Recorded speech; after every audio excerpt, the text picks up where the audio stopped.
Chapter 4. The Franks in the Middle Ages. It was by the Franks under the leadership of Clovis that the Visigothic monarchy was broken and deprived of its possessions in Gaul, which it had held for nearly 100 years. Thus, of the 10 kingdoms, after the Visigoths, the Franks were the next in order to make their power predominant and even supreme. As late as 30 years after the Battle of Chalon, the tribes of the Franks who had settled in Gaul were not yet united as one nation. Several tribes, independent one of another, were planted between the Rhine and the Somme. There were some in the environs of Cologne, Calais, Cambrai, and even beyond the Seine and as far as Le Mans on the confines of the Britons. The 2 principal Frankish tribes were those of the Salian Franks and the Ripuarian Franks, settled, the latter in the east of Belgica, on the banks of the Moselle and the Rhine, the former toward the west, between the Meuse, the ocean, and the Somme. Merovius, whose name was perpetuated in his line, was one of the principal chieftains of the Salian Franks, and his son Childeric, who resided in Tournai, where his tomb was discovered in 1655, was the father of Clovis, who succeeded him in 481, and with whom really commenced the kingdom and history of France.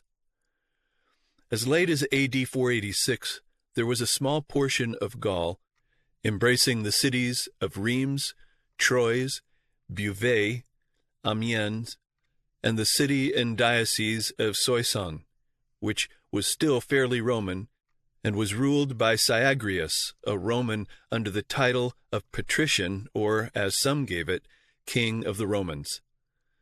The first exploit of Clovis was the defeat of Cyagrius in A.D. 486, and the reduction of the country which had acknowledged his authority. By this victory, all the country of Gaul north of the Moselle, clear to the Seine, was possessed by the Franks. The Belgic cities surrendered to the king of the Franks, and his dominions were enlarged toward the east by the ample diocese of Tongres, which Clovis subdued in the 10th year of his reign. Until this time, the Franks and the Alemanni had made almost equal progress in Gaul, and had made their conquests in that province apparently in perfect national friendliness. But now both nations had become so powerful that it was impossible that 2 such fierce and warlike nations should subsist side by side without an appeal to arms for the decision of the question as to which should have the supremacy. From the source of the Rhine to its conflux with the Main and the Moselle, the formidable swarms of the Alemanni commanded either side of the river by the right of ancient possession or recent victory. They had spread themselves into Gaul, over the modern province of Alsace and Lorraine, and their bold invasion of the kingdom of Cologne summoned the Salic prince to the defense of his Ripuarian allies. Clovis encountered the invaders of Gaul in the plain of Tolbiac, about 24 miles from Cologne, and the 2 fiercest nations of Germany were mutually animated by the memory of past exploits and the prospect of future greatness. The Franks, after an obstinate struggle, gave way, and the Alemanni, raising a shout of victory, impetuously pressed their retreat. But the battle was restored by the valor and the conduct and perhaps of the piety of Clovis, and the event of the bloody day decided forever the alternative of empire or servitude. The last king of the Alemanni was slain in the field, and his people were slaughtered or pursued till they threw down their arms and yielded to the mercy of the conqueror. Without discipline, it was impossible for them to rally. They had contemptuously demolished the walls and fortifications which might have protected their distress, and they were followed into the heart of their forests by an enemy not less active or intrepid than themselves. The great Theodoric congratulated the victory of Clovis, whose sister Albofleda, the king of Italy, had lately married, but he mildly interceded with his brother in favor of the suppliants and fugitives who had implored his protection.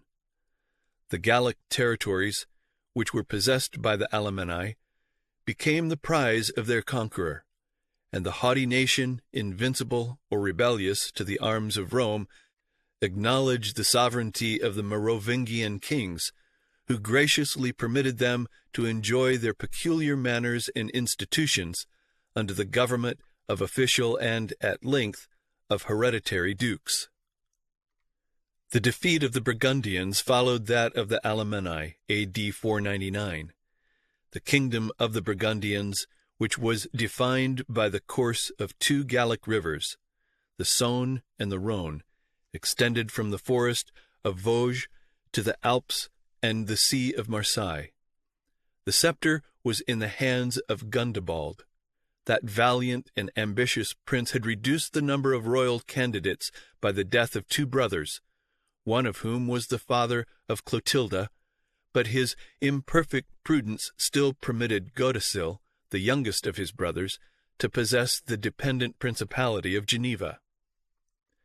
The allegiance of his brother was already seduced, and the obedience of Godesil, who joined the royal standard with the troops of Geneva, more effectually promoted the success of the conspiracy. While the Franks and the Burgundians contended with equal valor, his seasonable desertion decided the event of the battle, and as Gundobald was faintly supported by the disaffected Gauls, he yielded to the arms of Clovis, and hastily retreated from the field, which appears to have been situate between Langres and Dijon. He distrusted the strength of Dijon, a quadrangular fortress, encompassed by two rivers and by a wall 30 feet high and 15 thick, with 4 gates and 33 towers.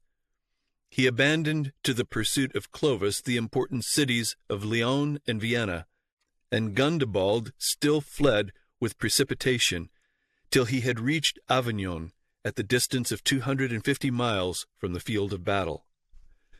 A long siege and an artful negotiation admonished the king of the Franks of the danger and difficulty of his enterprise. He imposed a tribute on the Burgundian prince, compelled him to pardon and reward his brother's treachery, and proudly returned to his own dominions with the spoils and captives of the southern provinces.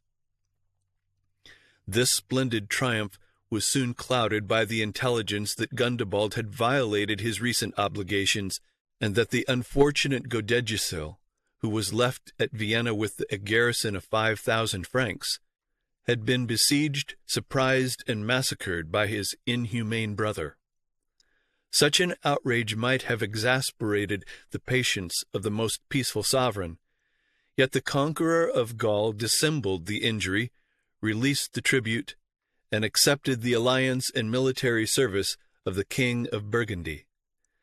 Clovis no longer possessed those advantages which had assured the success of the preceding war, and his rival, instructed by adversity, had found new resources in the affections of his people. The Gauls or Romans applauded the mild and impartial laws of Gundobald, which almost raised them to the same level with their conquerors. The bishops were reconciled and flattered by the hopes which he artfully suggested of his approaching conversion, and though he alluded their accomplishment to the last moment of his life, his moderation secured the peace and suspended the ruin of the kingdom of Burgundy. In A.D. 507, Clovis turned his arms against the Visigoths in southwestern Gaul, who were ruled by Alaric II. At the 3rd hour of the day, about 10 miles from Poitiers, Clovis overtook and instantly attacked the Gothic army, whose defeat was already prepared by terror and confusion. Yet they rallied in their extreme distress, and the martial youths who had clamorously demanded the battle refused to survive the ignominy of flight.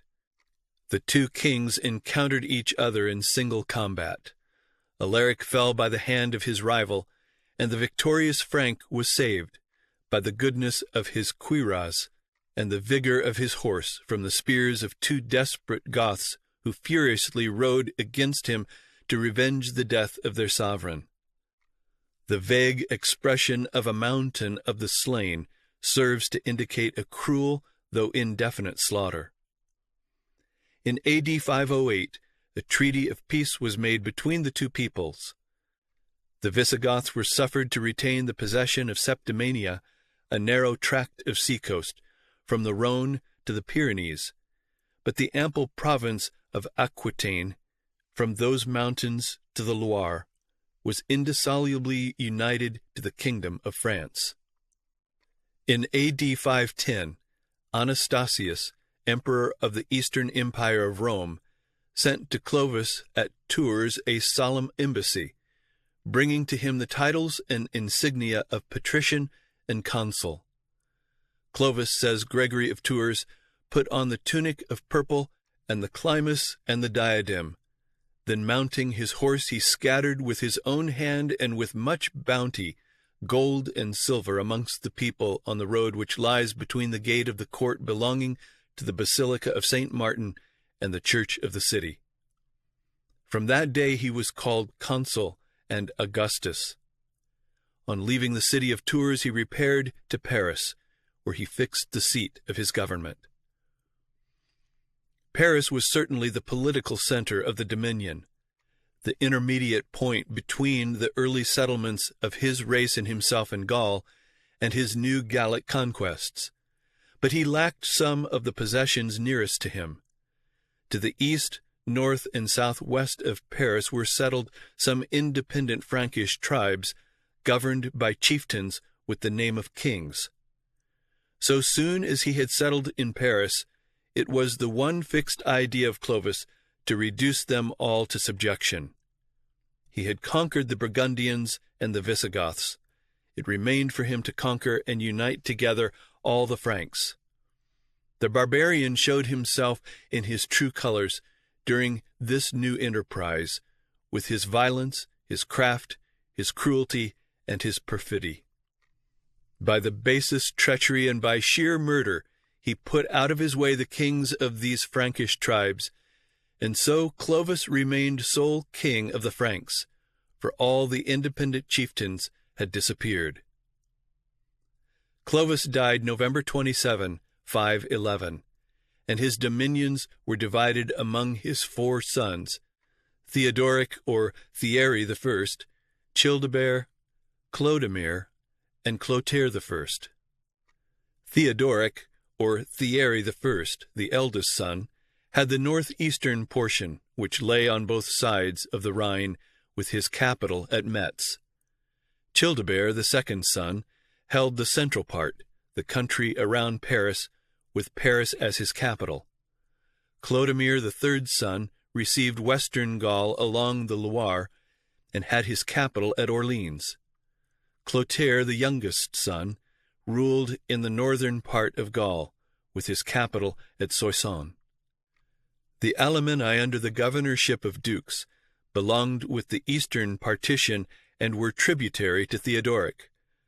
The Burgundians were still ruled by their own kings until 532, when the last Burgundian king, Sigismund, the son of Gundobald, was removed by being buried alive in a deep well, and the Burgundians, too, ruled by dukes, were still permitted to enjoy their national laws under the obligation of tribute and military service, and the Merovingian princes peaceably reigned over a kingdom whose glory and greatness had been first overthrown by the arms of Clovis.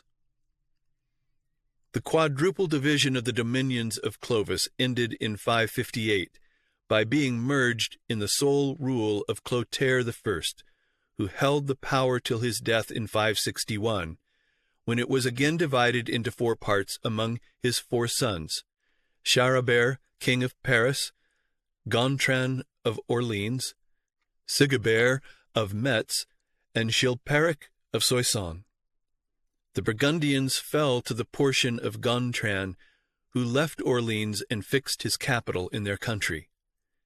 In 567, Charlemagne, king of Paris, died without children, and a new partition left only 3 kingdoms, Austrasia, Neustria, and Burgundy.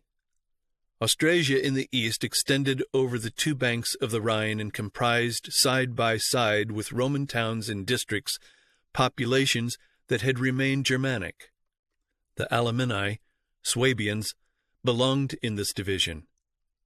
Neustria in the west was essentially Gallo-Roman, though it comprised in the north the old territory of the Salian Franks on the borders of the Scheldt. Burgundy was the old kingdom of the Burgundians, enlarged in the north by some few counties.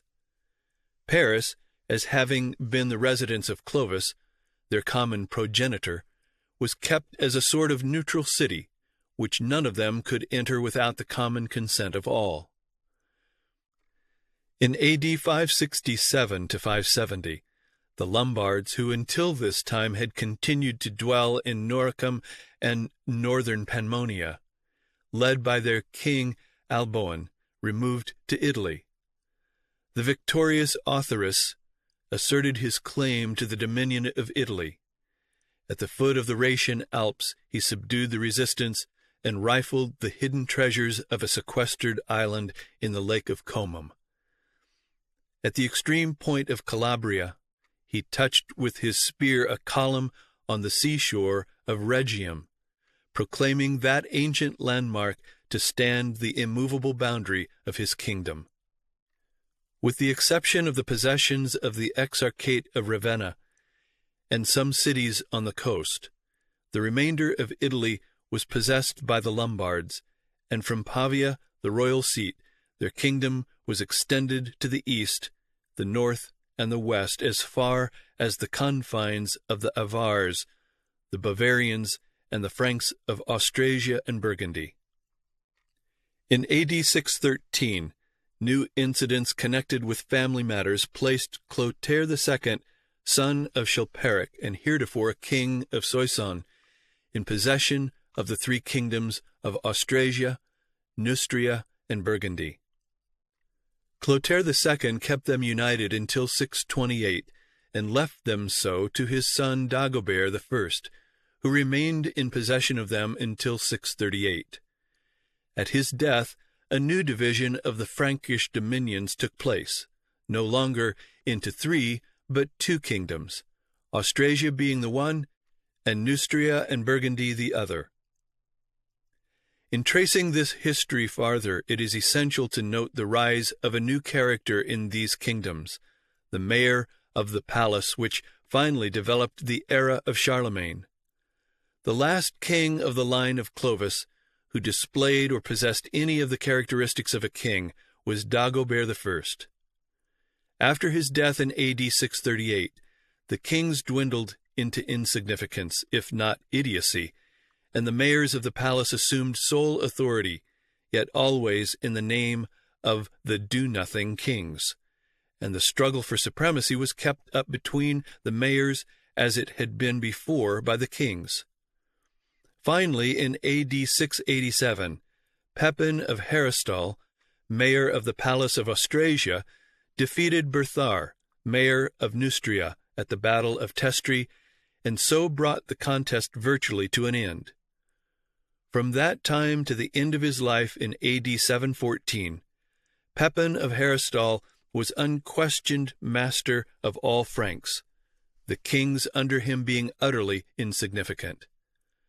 Pepin of Harristol was succeeded by his son Charles, who in A.D. 732 won the name of Martel, the Hammer, by the crushing defeat which he gave to the Saracens under Abdelrahman at the Battle of Tours. Charles Martel died October 22, 741, and left his dominions divided between his two sons, Pepin the Short and Carloman. Pepin had Neustria, Burgundy, Provence, and the suzerainty of Aquitaine. Carloman had Austrasia, Thuringia, and Alemannia, each, however, with only the title of mayor of the palace. In 746, Carloman abdicated his power, left his dominions to Pepin, had Pope Zachary to make him a monk, and shut himself up in the monastery of Monte Cassino. Thus in 747, Pepin the Short found himself sole master of all the heritage of Clovis, but still with only the title of mayor of the palace. At last, in 751, he decided to put an end to the fiction. He sent an embassy to the Pope to consult him on the subject of the kings then existing amongst the Franks, and who bore only the name of king without enjoying a tittle of royal authority.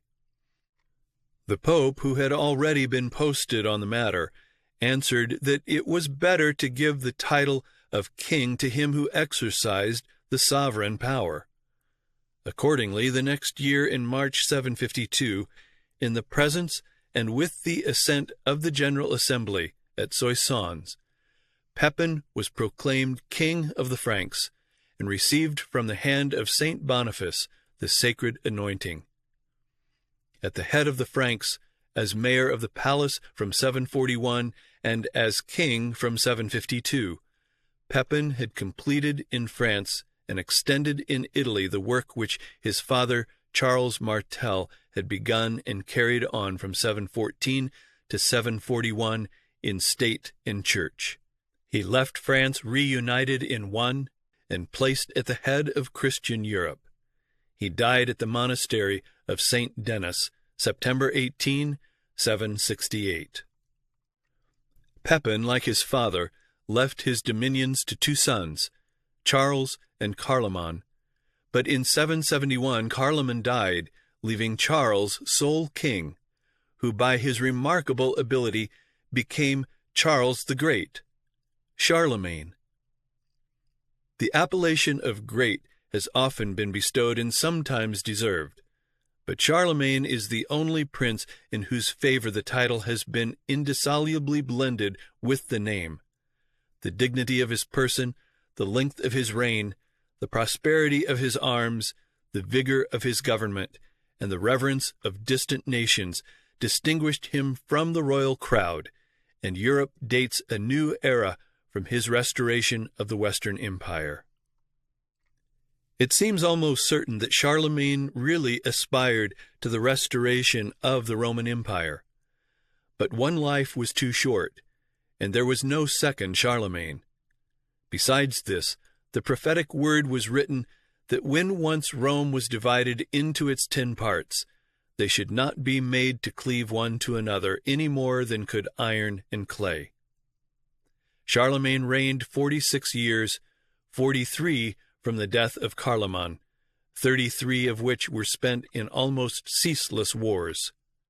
He conducted in all 53 expeditions, 31 against the Saxons, Frisians, Danes, Slavs, Bavarians, and the Avars in southern Germany, Bohemia, Noricum, and Pannonia, 5 against the Lombards in Italy, 12 against the Saracens in Spain, Corsica, and Sardinia, 2 against the Greeks, and 3 in Gaul itself against the Aquitanians and the Britons.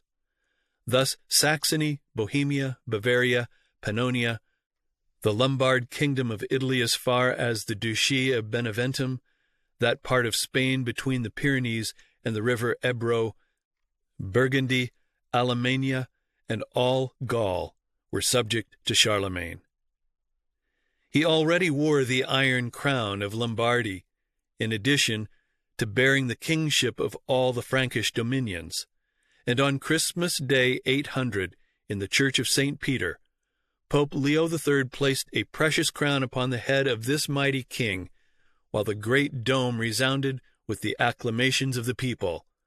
Long life and victory to Charles, the most pious Augustus, crowned by God the great and pacific Emperor of the Romans.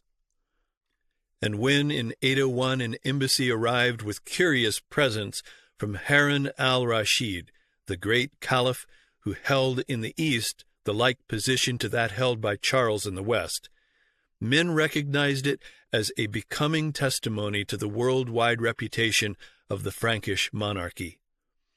For 14 years, with less of fighting and more of organization, Charles the Great proved that he was worthy of his high title and revived office of Emperor of the West. But this honor This power and this glory were short-lived.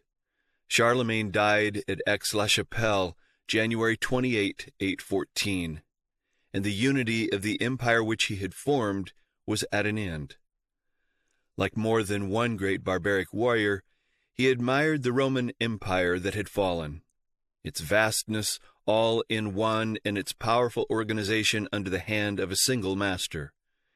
He thought he could resuscitate it durably through the victory of a new people and a new faith by the hand of the Franks and Christians. With this view he labored to conquer, convert, and govern. He tried to be at one and the same time Caesar, Augustus, and Constantine, and for a moment he appeared to have succeeded, but the appearance passed away with himself. The unity of the empire and the absolute power of the emperor were buried in his grave. Charlemagne was succeeded by his only surviving son, Louis the Pious, or Easy, upon whom he had fixed the succession in 813, about 6 months before his death.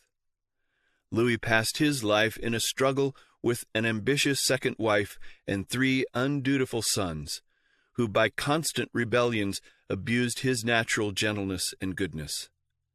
In the quarrels and jealousies of his sons he was twice deposed and twice restored, and perhaps only escaped a 3rd deposition by his death June 20, 840. This set his sons free to wrangle among themselves, which they did till the fearful battle of Fontenay, June 25, 841, and the Treaty of Verdun, August 843, put an end to their mutual struggles and to the griefs of the age. Lothair, the eldest son, retained the title of emperor and received the Italian territory with a long, narrow strip stretching from the Gulf of Lion to the North Sea, bounded on the east by the Alps and the Rhine, and on the west by the Rhone, the Saône, the Meuse, and the Scheldt. Charles the Bald had all the rest of Gaul. Louis the German received Almania and all the rest of the German lands east of the Rhine, with the towns of Mainz, Worms, and Spires on the western bank of that river. This division, though counted as marking the real beginning of the history of France and Germany as separate kingdoms, continued but a short time. For the Emperor Lothair died in 855 and was succeeded in his possessions to the north of Italy by Lothair II, who died in 869, when Charles the Bald seized upon his territory.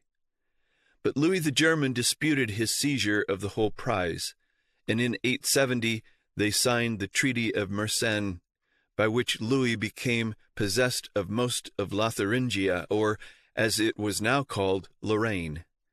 Charles the Bald the rest of it, and Lothair's brother Louis II was allowed to retain the possessions of his father in Italy. Louis II died in 875, and Charles the Bald managed to secure the imperial crown and aimed at the possession of the whole empire with it.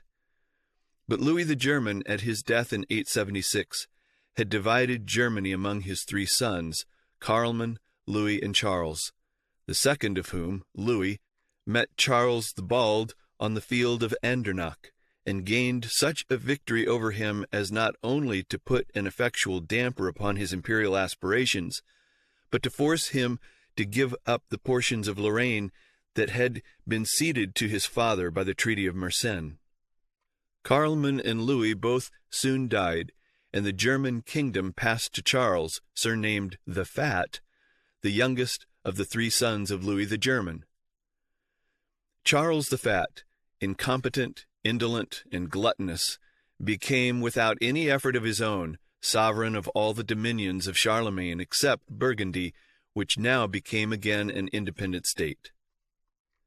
Almania, Swabia, he inherited from his father in 876. By the death of his brother Carloman, he received Bavaria and became king of Italy in 880.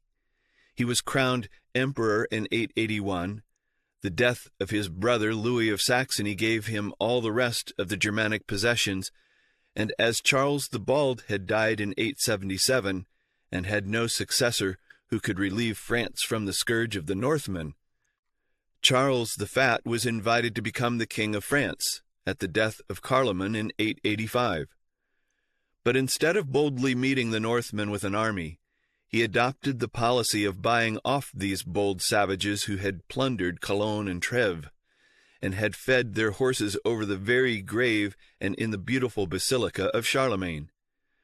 And when they laid siege to Paris, and Charles still pursued the same cowardly course, his disgusted subjects, under the leadership of his nephew Arnulf, deposed him in 887, and in a week or two afterward he died. Charles the Fat was the last ruler who ever reigned over both France and Germany. After his deposition, the history of these two countries is distinct. At the time of the deposition of Charles the Fat, France proper was already broken up into 29 provinces or fragments of provinces, which had become petty states, the former governors of which, under the names of dukes, counts, marquises, and viscounts, were pretty nearly real sovereigns. 29 great fiefs, which have played a special part in French history, date back to this epoch. This divided condition of things prevented any systematic defense of the land against the Norman invasion, which, like wave after wave of a mighty tide, flooded the land. After Charles the Fat had so signally failed them in their struggle against the Normans, the states of France chose from among themselves to be central ruler and king Eudes, Count of Paris. Before Charles the Fat had come to Paris with his army only to buy off the Normans, Eudes had demonstrated his ability and valor in the defense of Paris against the terrible siege pressed by the Normans led by Rolf, and he was now, AD 888, rewarded with the position and title of king. The Northmen, Norman, or Normans, were people of the far north, first of Scandinavia in general, later more especially of Norway. Their invasions of France began even in the time of Charlemagne. For when Charlemagne one day arrived by mere hap and unexpectedly in a certain town of Narbonese Gaul, whilst he was at dinner and was as yet unrecognized by any, some corsairs of the Northmen came to ply their piracies in the very port. When their vessels were descried, they were supposed to be Jewish traders according to some, African according to others, and British in the opinions of others. But the gifted monarch, perceiving by the build and lightness of the craft that they bore not merchandise, but foes, said to his own folks, "These vessels be not laden with merchandise, but manned with cruel foes."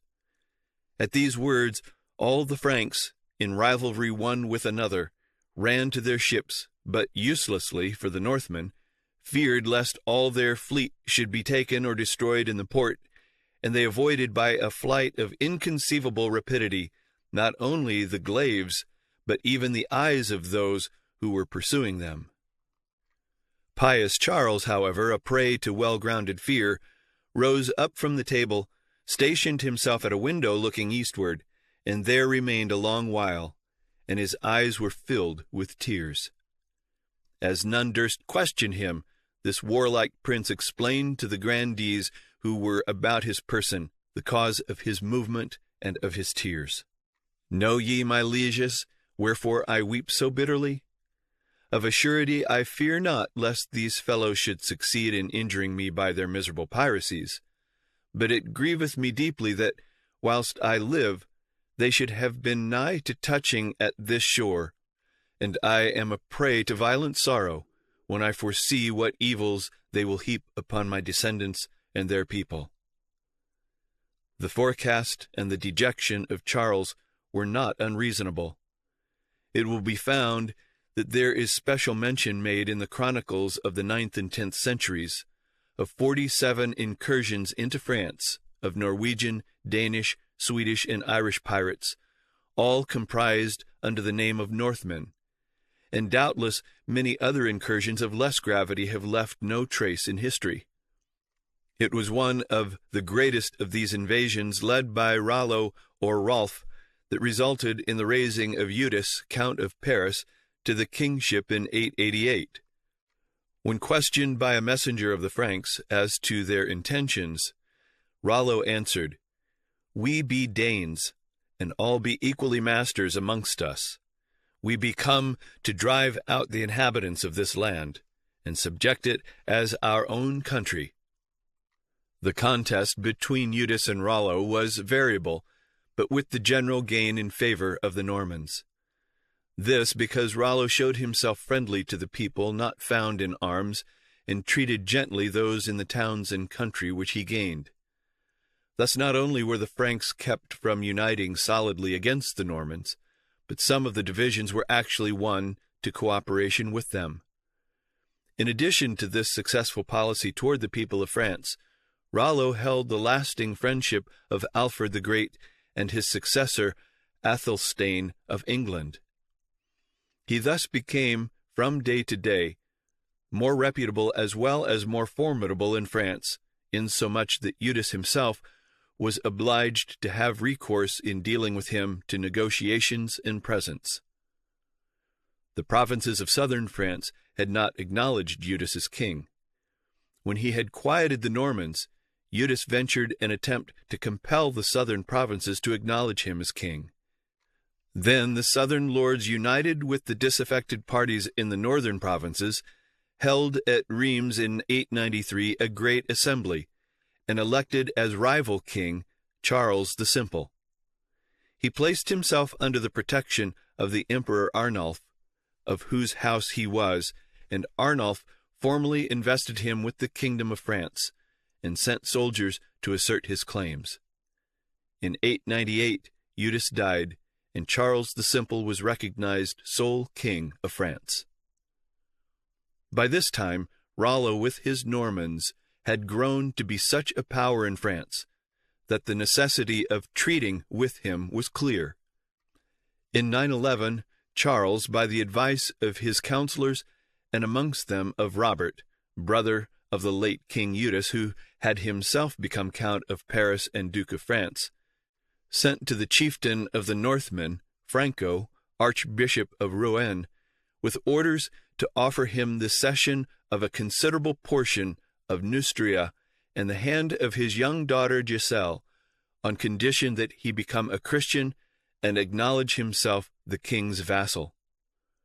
Rollo, by the advice of his comrades, received these overtures with a good grace, and agreed to a truce for 3 months, during which they might treat about peace.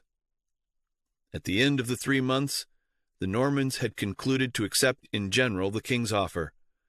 A day was fixed for the formal settlement of the terms of the proposed arrangement.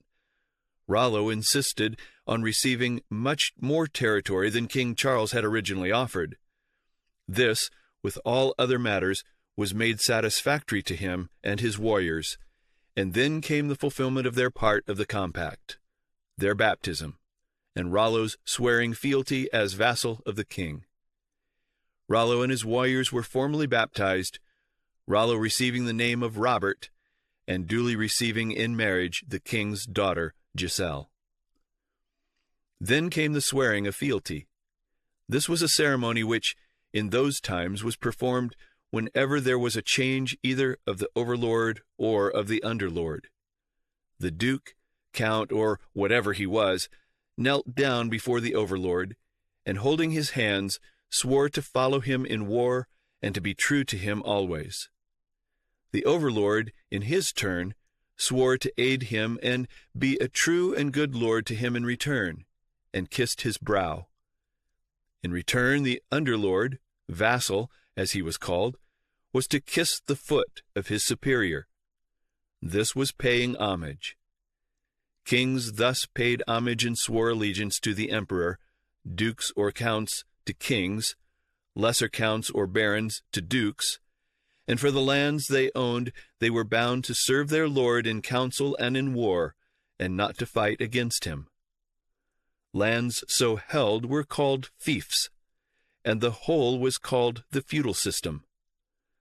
The ceremony passed off all smoothly enough until it came to the point where Rollo should kiss the king's foot. This Rollo omitted. The bishops told him that one who received such a gift as the Duchy of Normandy was bound to kiss the king's foot. But Rollo bluntly answered, "Never will I bend the knee before the knees of any, and I will kiss the foot of none." However, at the special request of the Franks, and rather than to make a breach in the compact, Rollo consented that the king's foot should be kissed, but only by one of his warriors, and so gave order to one standing by.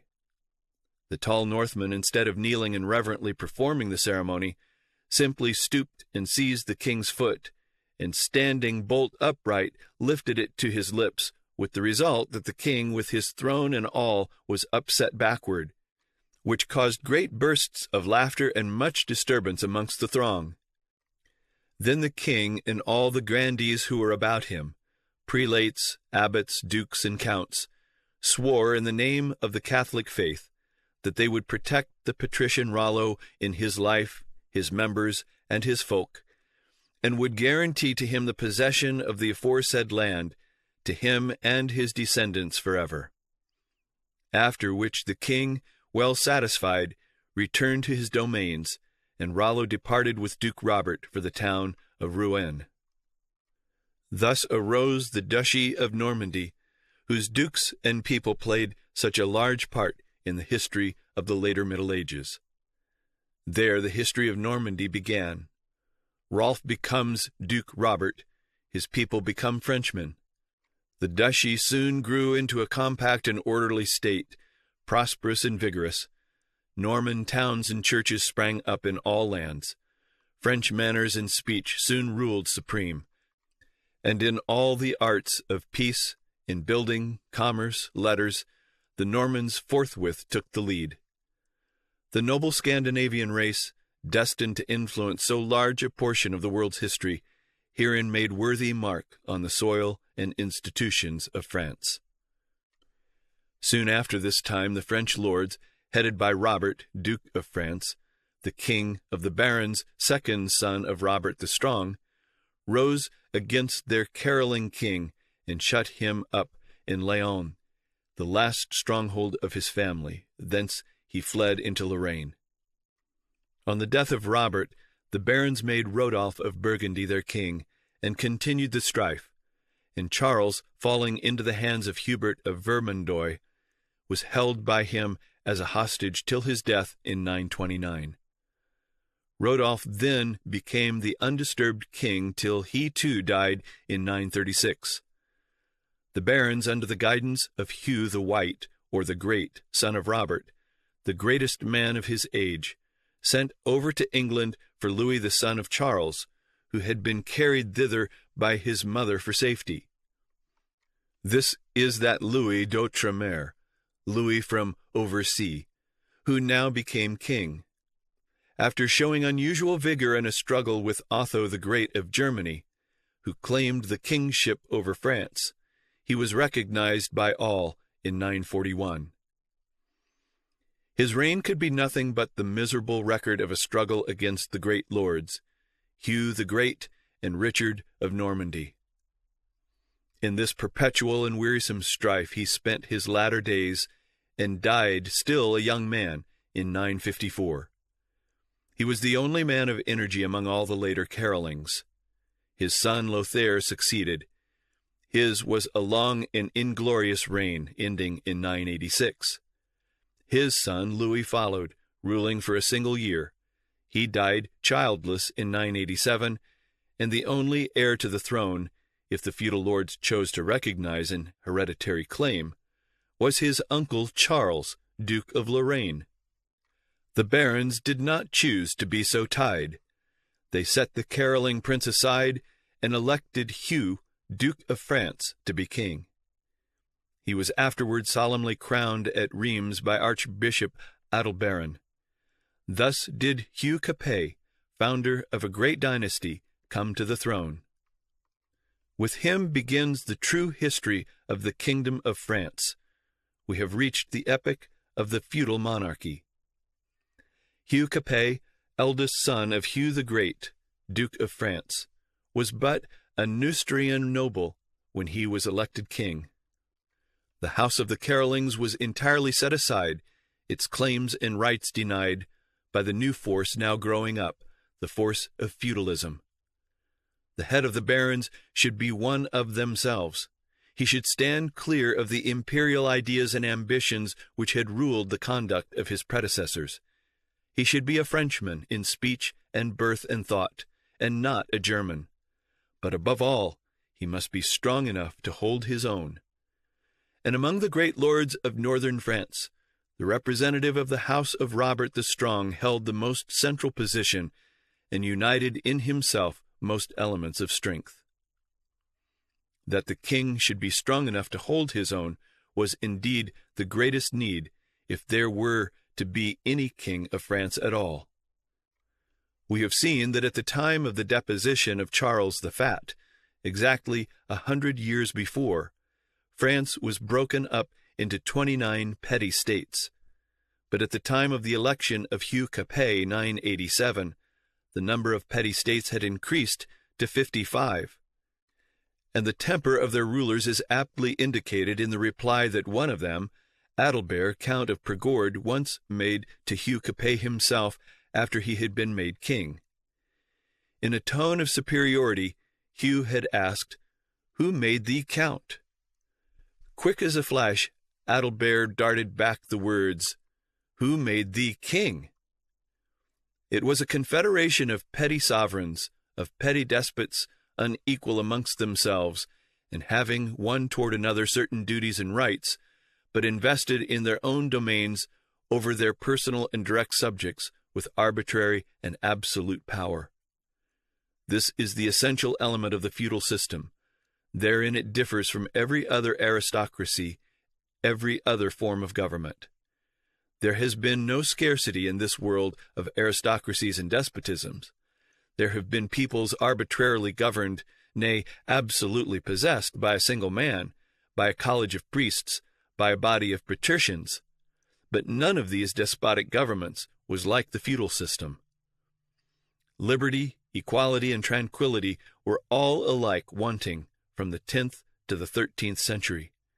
To the inhabitants of each lord's domains, their sovereign was at their very doors, and none of them was hidden from him or beyond the reach of his mighty arm.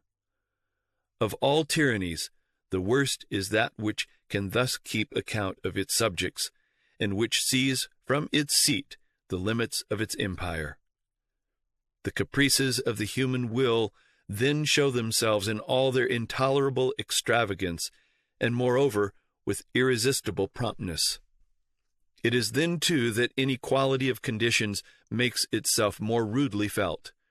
Riches, might, independence, every advantage and every right present themselves every instant to the gaze of misery, weakness, and servitude. The inhabitants of fiefs could not find consolation in the bosom of tranquility.